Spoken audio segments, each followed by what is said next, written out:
Chitarristi, ciao! Non so se vi è mai capitato di imbattervi in questo brano interpretato dal cantautore inglese Nick Kershaw, che pubblicato nel 1984 divenne un successo enorme, raggiungendo la top 10 in moltissimi paesi. Il brano si intitola Wouldn't It Be Good e è considerato un po' il simbolo di questo cantautore, soprattutto negli Stati Uniti, dove ottenne un'ampia programmazione radiofonica, ed anche oggi, pur se più raramente, anche nelle nostre radio capita di sentire. Il brano è questo.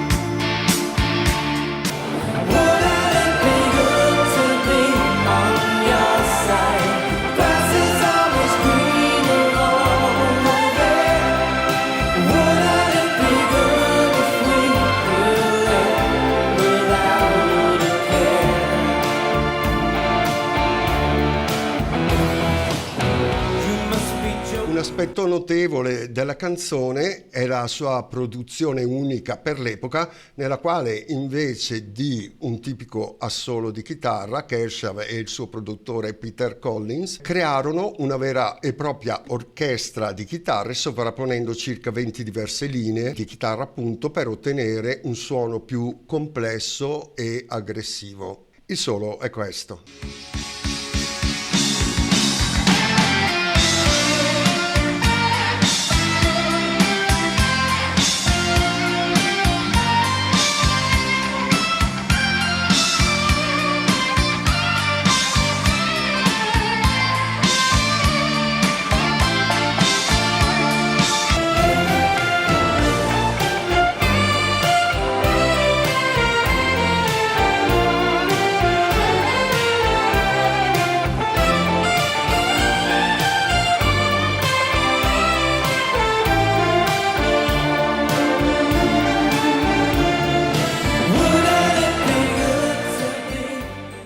Dovendo registrare le chitarre per fare questa cover, sul web ho trovato la notazione con relativa tablatura sia dell'intero pezzo che dell'assolo, che ho rivisitato in alcuni punti che non mi sembravano corretti e che quindi ho modificato ascoltando l'audio originale. Secondo il mio personale gusto e modo di suonare, ho trovato la parte scritta in maniera un po' troppo rigida, asettica, non so come rendere meglio l'idea.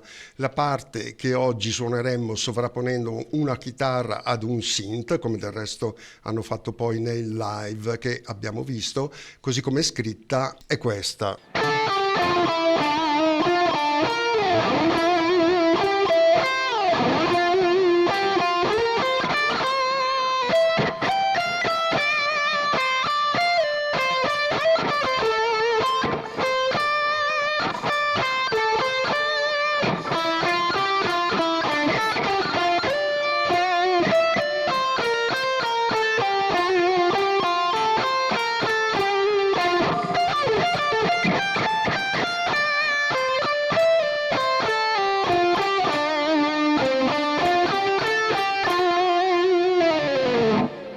Visto la schematicità di questa melodia, come detto, volevo prenderla a pretesto per poter parlare nel video di oggi degli abbellimenti da utilizzare nel nostro fraseggio sullo strumento. Infatti, per il mio modo di suonare, la parte così scritta risulta un po' schematica e pertanto con l'introduzione di questa tecnica ho tentato di darle, come dire, un po' più di feeling, di smussarle gli spigoli. Ora non entro nello specifico delle varie tipologie degli abbellimenti, acciaccatura, poggiatura, mordente, trillo, eccetera, eccetera, per i quali sul web comunque si trovano svariati video che li spiegano in maniera esaustiva e che molto spesso comunque utilizziamo anche inconsapevolmente senza sapere che quel determinato effetto o modo di suonare che stiamo utilizzando corrisponde a quello specifico abbellimento e al suo nome tecnico. Insomma, lo scopo del video sarebbe quello di dire utilizziamoli a nostro gusto, ma utilizziamoli facendoli diventare parte del nostro modo di suonare. Usiamoli per dare un po' più di colore e di vita alle nostre melodie. Nel merito, la parte in questione l'ho rivista in questo modo.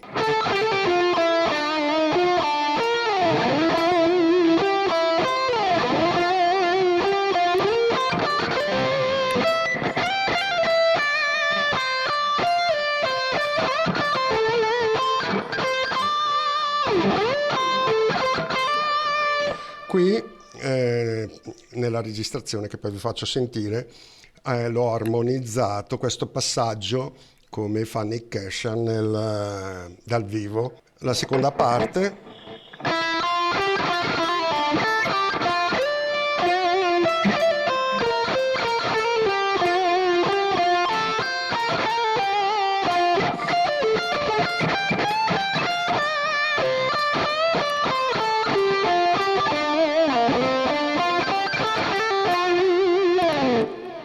Magari fatta così con l'utilizzo di questi abbellimenti può anche risultare un po' troppo ridondante, ma nell'ambito del brano con la ritmica, l'accompagnamento e l'altro solo di tastiera appunto sovrapposto non lo sembra affatto.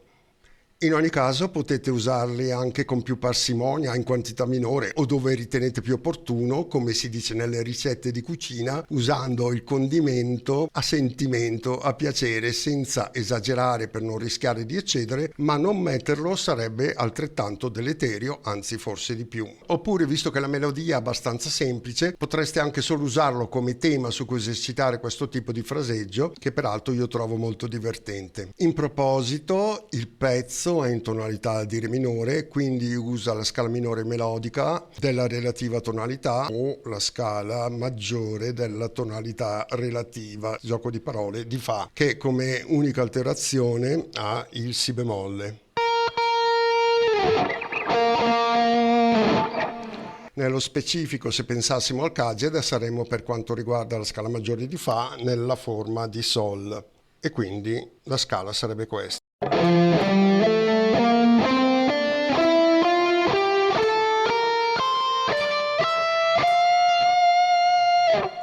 Uno dei maestri di questa tecnica, che ne ha fatto veramente un tratto distintivo, ad esempio, è John Norum, storico chitarrista degli Europe, che oltre a ritmiche potenti caratterizzava i brani con soli molto melodici anche nelle parti più tecniche e veloci. Uno su tutti, ad esempio, il solo di Superstitious, ma tanti sarebbero quelli da studiare non solo per questo aspetto. Non so se ve lo ricordate.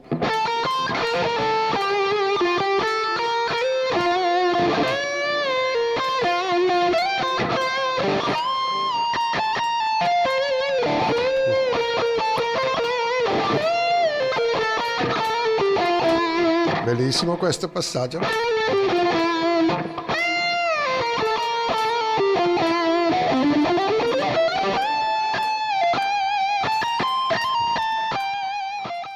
Quindi il mio intento era quello di mettere l'accento su questo tipo di tecnica ed esercitarsi per farla diventare parte del nostro linguaggio espressivo sullo strumento. Come ho detto, è stato un po' pretestuoso perché mi è capitato questo solo da registrare e rispetto alla partitura, così come era scritto, ho sentito la mancanza di questo tipo di abbellimenti che appunto tendono a smussare gli angoli, a rendere più fluida la melodia. Bene, prima di lasciarvi all'ascolto della registrazione del solo che ho fatto sulla backing, vi saluto. Spero come sempre che l'argomento possa essere stato di vostro interesse. Se è così, ci vediamo alla prossima. Buona musica e ciao!